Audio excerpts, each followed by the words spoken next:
Hi, it is Stacy. This is Walking in My Shoes. We are loving my veteran. Welcome, happy Tuesday. Grab your coffee. We're going to talk again in this week-long series. This is part 2 of the truth about PTSD.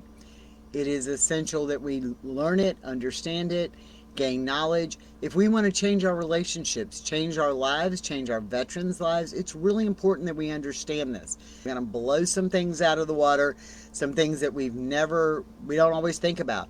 I didn't think about it. I didn't address it. I didn't understand it. And I had a medical background. So just imagine that, what it's like for people who don't. PTSD in a veteran is often a blanket diagnosis. PTSD is the blanket diagnosis. It is the one size fits all, this is what you have diagnosis. The blanket, as I like to call it. It is what it is. If you have anxiety, you have depression, you have nightmares, you have mood changes, you're getting forgetful, whatever, yelling, shutting down. It is the blanket diagnosis. If you're exhibiting any of those behaviors, it is a blanket diagnosis of PTSD. Now, I'm not saying PTSD isn't real. I have it, I get it, I understand it. But PTSD does not control our life 24/7.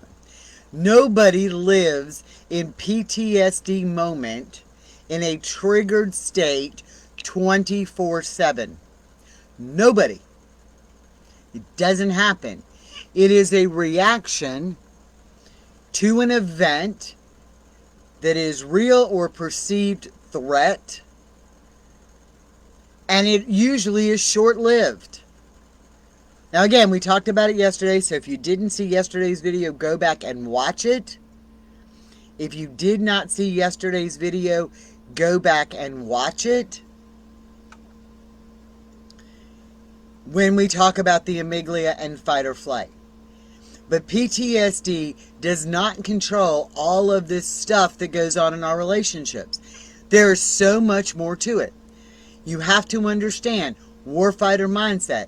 We've taught class over class, and I've spoken many times over the warfighter mindset. How they were trained at basic training. How they were trained in all their other training. How they lived their lives when they were in the military. The warfighter mindset. When you understand that the human brain does not fully mature around emotions and reactions till you're 25 years old, and after that it is very hard to change, you will understand why sometimes it appears they're yelling, sometimes the hateful words come out, all of those things, why they are always looking for problems, why they are shutting down, why they don't want to go somewhere, why they always think there's a threat at the grocery store. Okay, that is the warfighter mindset side. You know, in basic training, you didn't ask your buddy to get down nicely. You didn't care if you offended them. It was an act of, hey, I'm saving your ass, get out. Right? Veterans live by 2 or 3 things, objectives. They think about everything that can go wrong. We over-inundate them because we give them a list of everything. They don't have time to process it. So now they're frustrated. They don't know how to express their frustration in words that we understand. So their frustration a lot of times comes out as anger or forget it, screw it, I just can't do anything right. So they walk away. Now, immediately we get, oh my God, they're yelling, they're enraged. Now it's PTSD. Oh my God, they're shutting down. Now it's PTSD. Oh my God, they're in avoidance. Now it's PTSD. So we hear this over and over and over again. When we never go back in and look at, remember I said yesterday, there are physical changes to the body that are super important that we understand. Those physical changes are super important that we understand those. We need to be able to look at the physical changes, and we don't. We don't look at those physical changes. We don't see that. We just see that the yelling is PTSD. The shutting down is PTSD. The depression is PTSD. I posted a video. There was a veteran talking about feeling thrown away. If you felt thrown away all the time, would you live in a state of depression? Probably. So our veteran feels thrown away. It's a state of depression.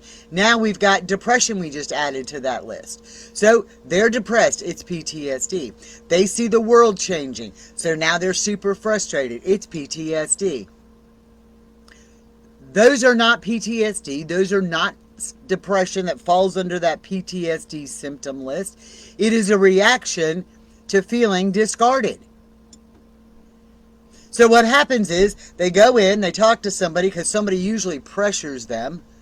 They go in and they talk to somebody and they check off these little boxes and they start to prescribe medication or therapy, and nobody is looking at the truth behind what PTSD really is.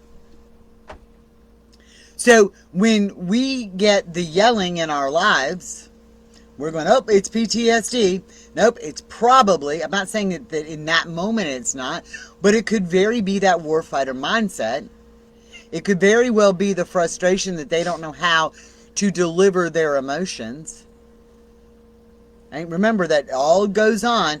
So now we're going through all of this stuff in our lives, and they go therapy, they go to the doctor, they go get their medication.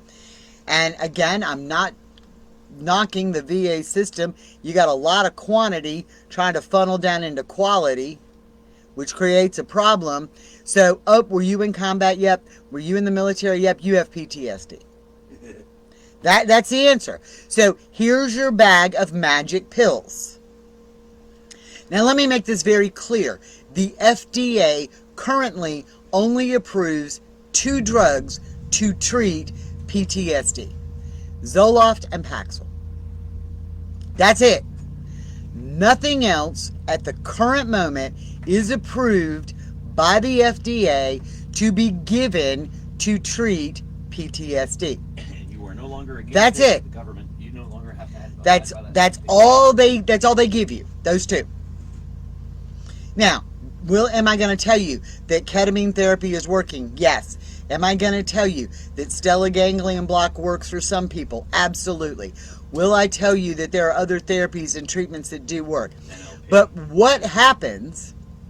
NLP works. What I am telling you, what happens, they go in, they get their magic bag of pills. Now, because it's not PTSD that they're going in to treat, the medication doesn't work. All right, so that would be like, think of it this way, in a thing we can all understand. What they basically did was gave a nice big fat slice of chocolate cake to a diabetic, praying to God it's going to work. It doesn't. What does it do? It has the opposite effect. So if you're giving medication that doesn't work because it's not what they really have, your side effects are going to get worse. The symptoms of what you went in to get treated for are going to get worse. Some of the side effects of Zoloft and Paxil are depression, anxiety, anger, suicide. They're all there. So it doesn't work. Bye. Love you more. It doesn't work. So now all these risks have gone up and we don't understand it. So now we're just saying, look, you're not taking your medicine right. You're not doing this right. It gives them weird side effects. In the words of Boone Cutler, it's the zombie cocktail. Just numb you out and shut you up. So what happens now? They go to the doctor. They're going to the doctor again and they're saying, hey, look, this shit just isn't working for me. I still can't sleep. I'm still moody. I still have mood swings. I still have this. Right? It's all going on. So what happens now? Well, you know what? You must have oppositional defiant disorder. You must have bipolar. You must have whatever list you want to give out of new monikers. And here's another magic pill to fix it. And you're like, what the hell? Then again, what happens? They're angry. They're feeling disposed of. Nobody's listening. Nobody is paying attention. They're worse. They went They know they need help. They're trying to get the proper help. Imagine cutting your arm and the blood spewing out and somebody walks in and hands you a Band-Aid. That's not going to work. So this is all going on. And we think that it's always PTSD that we're treating, and it's not. You look at things like TBIs. TBIs show so many of the same signs and symptoms as PTSD. Methylquine toxicity, same signs and symptoms as PTSD. And here's the kicker. If it's methylquine toxicity, giving you Paxil and Zoloft makes it worse. But who wants to deal with that? Because that requires a new specialized test. We got quantity. We're not getting good quality. Let's just give them PTSD and move on out the door. Now, I'm not saying you can't have all of it, because you can. You can have methylquine toxicity and PTSD. You can have a TBI and PTSD. But PTSD, typically, a PTSD episode does not last 24/7. So what do? We, because we don't know differently. We, because nobody told us differently. We, because we think this is just what's going on. We think of every bad behavior or bad response is all PTSD. And so what do? We sit here and we go, oh, you know what? They're having a PTSD moment. So we enable this behavior to go on. We enable this behavior to go on. We let it go on. And then people are, well, I can't talk to them about it. Yeah, you can if you do it right. If you understand, knowledge is power. Knowledge is power. If you understand, you can do differently. And so this is what happens over the course of time. It isn't an instant thing. Over the course of time,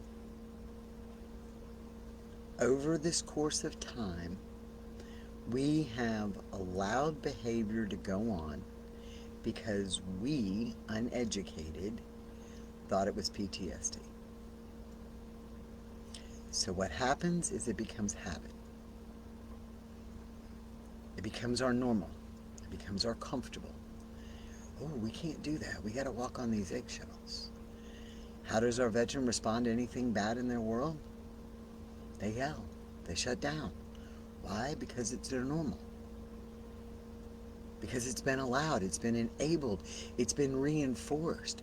We are reinforcing bad choices and bad behaviors and bad responses because we don't know any better. Because nobody sat down and had these conversations. That's what's happening. Because we don't understand PTSD. So we don't know the truth. Nobody wants to talk about the realities behind it.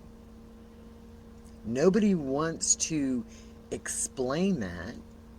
They just want to give a drug and move on. I can remember when I was going through my own depression before even I got married to my veteran. And I can remember him saying, oh, just go take your happy pills. Y'all remember those days? Go take your happy pills. I can remember going on calls to people who were angry and raged and whatever, and the family says, they just didn't take their happy medicine.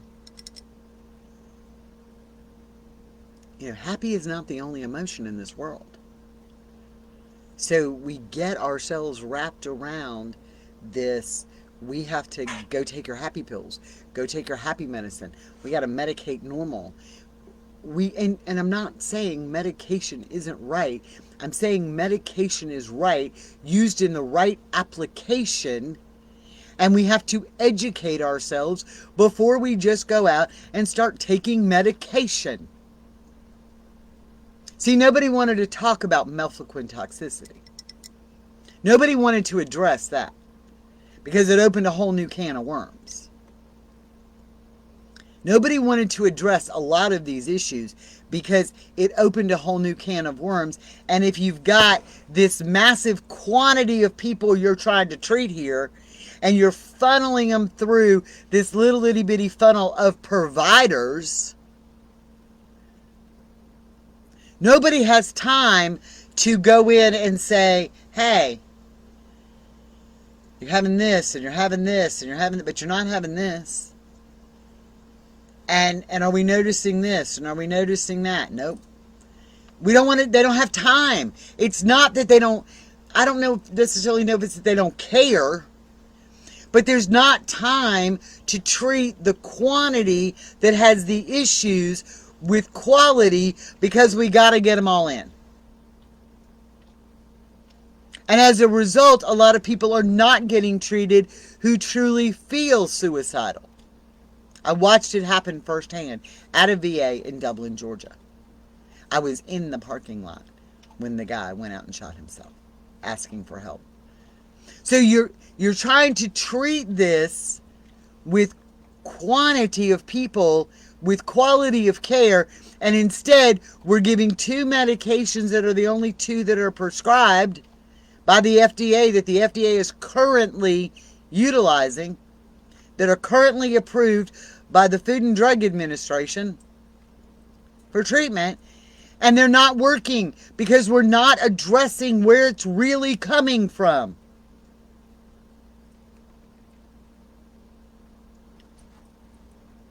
We know that anger and rage can come from PTSD moments. We holler, we yell, we do whatever, or we can shut down. Fight or flight. It happens. We also know that it was common practice in their warfighter world. We know that. It's how they communicated.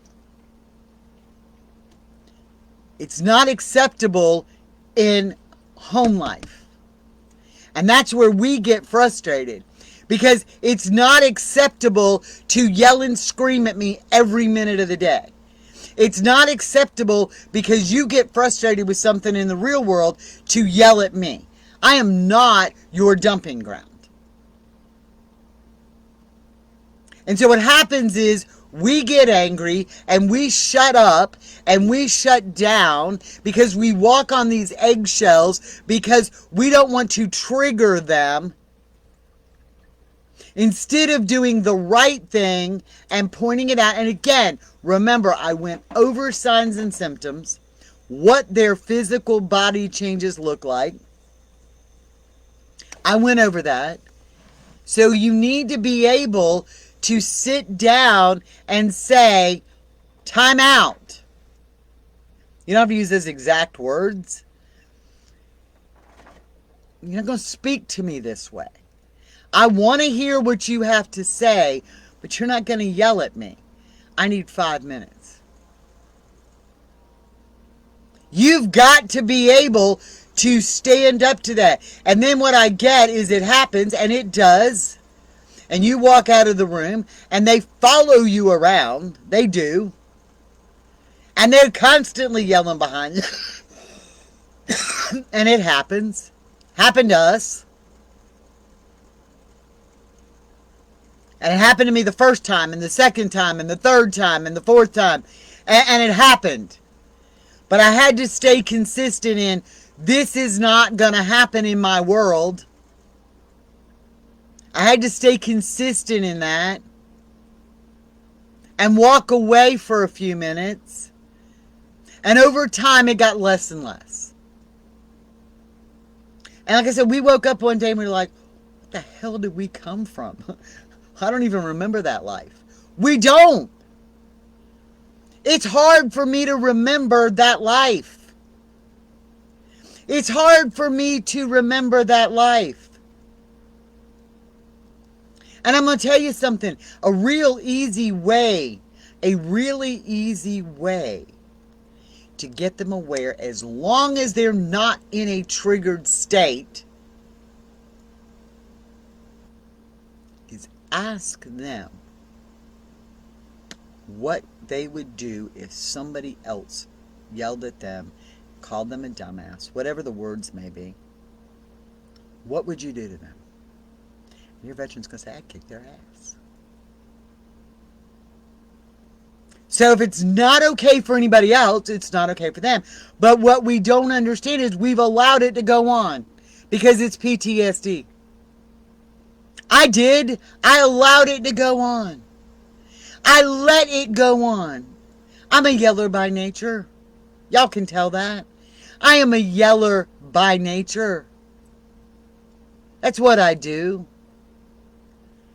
But it was a trigger to him. He sat down and told me that. And I had to learn to change my tone. To not yell. To not scream at him. Did it happen overnight? Absolutely not. Did it happen over time? Yes. You know why? Because when I started to yell, he said something. When I started to yell, he said something to me about it. I didn't always hear it in the beginning because I was in my mood. But he said something about it. And as he said something about it, I became more and more aware. And over time, I don't do it as often. Do I do it on occasion? Yes. I'm not perfect. I'm not perfect. I do it on occasion. But the problem became we both allowed shit to go on for so long because nobody wanted to upset anybody else. And as a result, we were hurting ourselves. You cannot live in a house with me, you, and PTSD. It doesn't fucking work like that. Not 24/7. You can't do that. And the reality is, they don't live with PTSD 24/7. They're not in a heightened state of PTSD 24/7. Trust me, I know, I have it. I get it.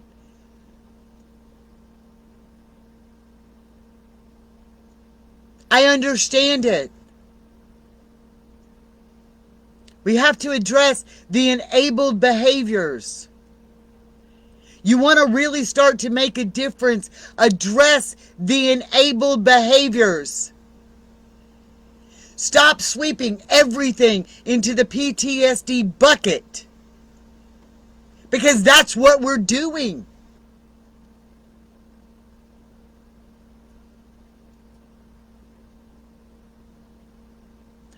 When you have something, especially PTSD because it's considered mental, so by the world, which is so insane, but when you have something, when something's wrong, if somebody always told you you were wrong or you were broken, how would you feel? If somebody always said, you know, I can't, just your PTSD. It's your PTSD, I can't. Your PTSD is causing this problem. Your PTSD is causing my anger. Your PTSD is doing this. Your PTSD is doing that. 24/7, how are they going to feel? And then we don't understand why our relationships don't get better. We may not be standing there calling them the names that they call us from time to time. We may not be the ones standing there listening to the "you're a bitch, I hate you, you're horrible, you're a liar, you're a whatever." But when we always look at them, we always address them like they are PTSD, How do you think that makes them feel? No different than when they yell at us or shut down or ignore us. No different. There is zero difference behind the way it makes people feel. While a veteran may not be able to show emotion, they feel emotion. They may not be able to get the words out to how they feel, but they still feel. Go back and watch the video I posted. They feel thrown away. They feel lied to. They feel let down. And when we continue this cycle, what are we doing? We're adding to the problem. Why? Because we're not educated. Not because we want to hurt them. Not because we want to do that. The problems are multiple. Their mindset. From the warfighter, from training, nobody unprogrammed them. Nobody told them that their life at home was not going to be a battlefield. Get out, have a great life, see you, bye. They don't even tell you who your replacement is. You literally walk out the door and somebody's already walked in.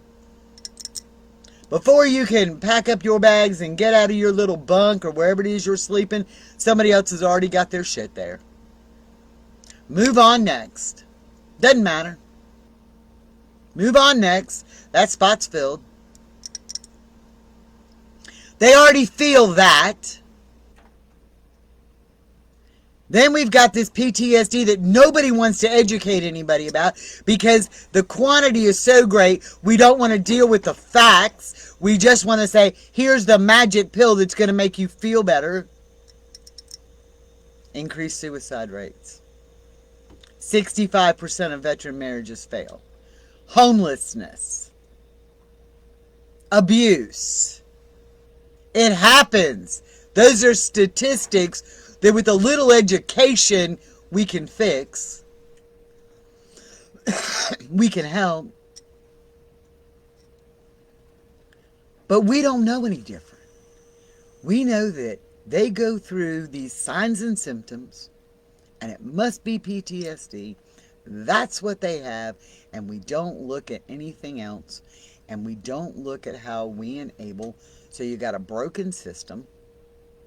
You got medication or treatment from a misdiagnosis or a failed diagnosis, because nobody wants to educate anybody.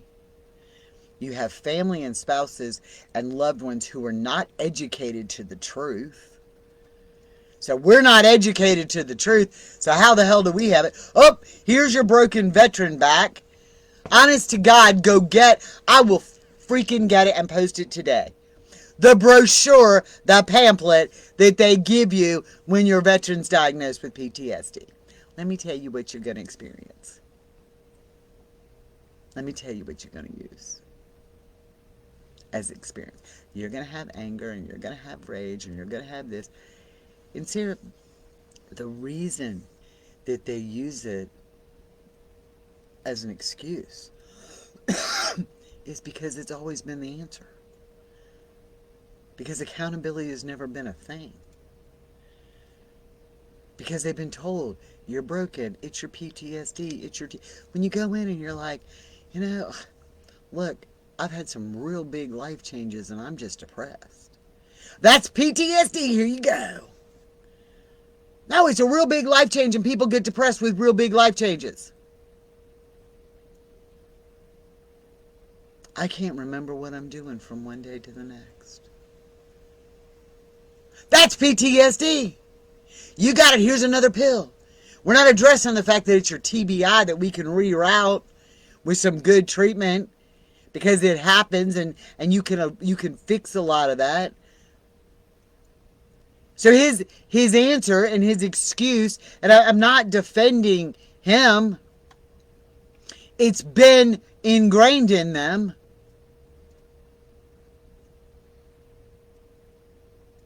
Not, hey, you're responsible for being an ass. Not, you're responsible for being wrong. Not, you're responsible for going off and doing stupid stuff. None of that. Because it's been allowed. It's been an allowed behavior. Because nobody wants to address the truth. They don't tell the veterans the truth. The medical system doesn't correctly treat them in truth. We don't talk about other issues like melphaquin, TBIs, anthrax, other real legitimate things that happen. We don't educate families. We don't create a system of support. We label and we move on.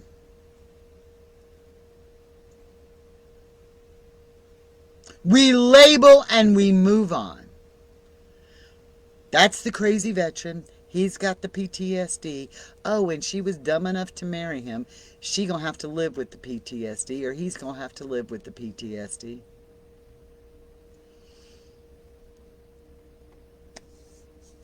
We don't educate. We don't empower. We don't help navigate. And when we don't do these things, we fail. Not only our veteran, we fail ourselves, we fail our relationship, we fail our children. We fail a lot of people. It all comes from education. So there's part of the truth about PTSD. It's something we all need to learn, look at, and understand. And it's going to take time. None of this happens overnight. And I can't do one-on-one and really help you work on you in a forum like this. You want one-on-one, message me, email me, call me. Stacy, look, I got to set something up. We got to fix this. Then we can deal with individual issues because we got to stop the damn blanket diagnosis. Call me, text me, message me. We need to do that. We need to get behind each other. We need to do that. So all that's available.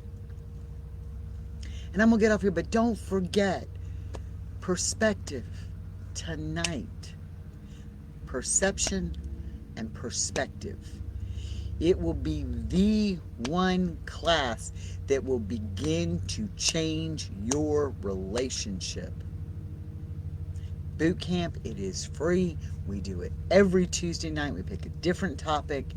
This is in-depth. You have opportunities to ask, talk, tell us about your personal stuff so we can work together. They are not recorded, obviously for confidentiality reasons. So we can open up and talk to each other. You don't want your shit spread everywhere. Join us tonight for that class. It will be life-changing for you. We have coffee and conversation tomorrow at 10. Pop on. Talk to the rest of us that are going through it with you. Don't forget the retreat. I'm just putting all this stuff out here. I got like a list. You know, we can change what goes on in our house one moment at a time. And change has got to happen one moment at a time. And you can do this. It is not easy, but I will tell you what, when you walk the journey and you see the changes happen, things do get easier. So I'm going to get off of here. Got lots to do today. I am Stacy. This has been Walking in My Shoes. We are loving my veteran. I love mine today, every day, and always. Y'all have a blessed one.